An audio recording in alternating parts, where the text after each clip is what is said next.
We see the latest incident in Ayungin not as a misunderstanding or an accident.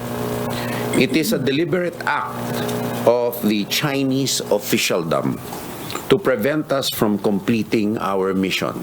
Matapos ang pakikipagpulong ni Pangulong Ferdinand Marcos Jr. sa Armed Forces of the Philippines Western Command sa Palawan kahapon, mas tumibay ang paniniwala ng pamahalaan na sinadya talaga ng China ang panghaharas nito sa resupply mission sa Ayungin Shoal na nagresulta ng pagkaputol ng isang daliri ng isang Navy personnel. Ayon kay Defense Secretary Gilberto Teodoro Jr., hindi aksidente o resulta ng hindi pagkakaunawaan ang nangyari, kundi sinadya mismo ng China. Hindi rin anya nagbabago ang pulisiya ng Pilipinas sa West Philippine Sea na walang kahit isang pulgada ng teritoryo na isusuko ang bansa mula sa mga dayuhan. Giit pa ng kalihim, patuloy na didepensahan ng Pilipinas ang karapatan nito sa West Philippine Sea na hindi kinakailangang magpaalam o humingi ng permiso sa kaninuman. Kaugnay nito, nagdesisyon si Pangulong Marcos na huwag isapubliko ang schedule ng rotation at resupply mission sa West Philippine Sea na una nang inirekomenda ng National Maritime Council. The President has reiterated that we will not publish schedules of any RORE. Nilinaw naman ni Secretary Teodoro na ang mga naging pahayag ng National Maritime Council noong Biyernes sa pangunguna ni Executive Secretary Lucas Bersamin ay batay lamang sa inisyal na pagsusuri.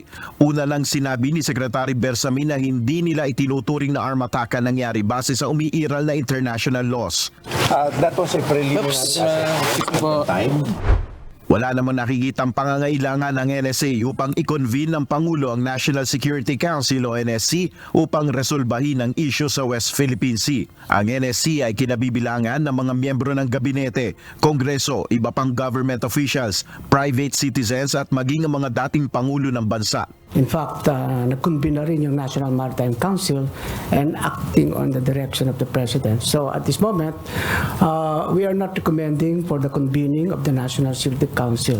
Samantala, ayon naman sa Department of Foreign Affairs, may posibilidad na magpulong muli ang Pilipinas at China sa ilalim ng umiiral na bilateral consultative mechanism on the South China Sea. There are certain possibilities of us meeting again sometime in the near future, but this is to complement what has been and it is a very important aspect, is really the diplomatic front. Una nang sinabi kahapon ni Pangulong Ferdinand Marcos Jr. na bagamat hindi magsisimula ng gyera ang Pilipinas sa China, hindi naman ito nangangahulugan na isusuko ng Pilipinas ang ating karapatan sa mga teritoryong sakop ng bansa. Despite these challenges, you have stood up and upheld the fundamental principles that binds all of us Filipinos, a mutual respect for life, for dignity, and for community. Kailanman ay hindi tayo magpapasupil at magpapaapi kahit na kanino man. Nel Maribuhok, UNTV News and Rescue, Diyos ang aming sandigan, serbisyo publiko ang aming pinahalagahan.